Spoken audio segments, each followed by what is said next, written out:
ఈరోజు మాది కాకరకాయ ఫ్రై. కట్ చేసిన కాకరకాయ, ఆనియన్స్, పచ్చిమిర్చి, ఎల్లిపాయ కర్రీ ప్రాసెస్ చూపిస్తాను. కాకరకాయలు ఇలా కొంచెం ఫ్రై చేసుకున్నామండి, డీప్ ఫ్రై లాగా. తర్వాత ఉల్లిపాయలు వేసుకున్నాము. రెడ్ కలర్లో వచ్చేదాకా వీటిని ఆగలిద్దాము. రెడ్ కలర్ వచ్చాక ఆనియన్స్, పచ్చిమిర్చి వేసుకున్నాము. కాకరకాయ ఫ్రై అయిపోయింది. ఇప్పుడు ఆనియన్స్ వేసుకున్నాము.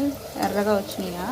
కాకరకాయ ముందే ఎంచుకోవడం వల్ల ఆనియన్స్ అదే ఆనియన్స్ ముందేస్తే మాడిపోతాయని ముందు కాకరకాయ ఫ్రై చేస్తాను నేను. ఇప్పుడు ఆనియన్స్ వేసుకున్నాం.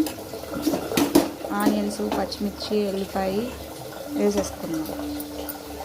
వేసేసుకొని తిప్పేద్దాం.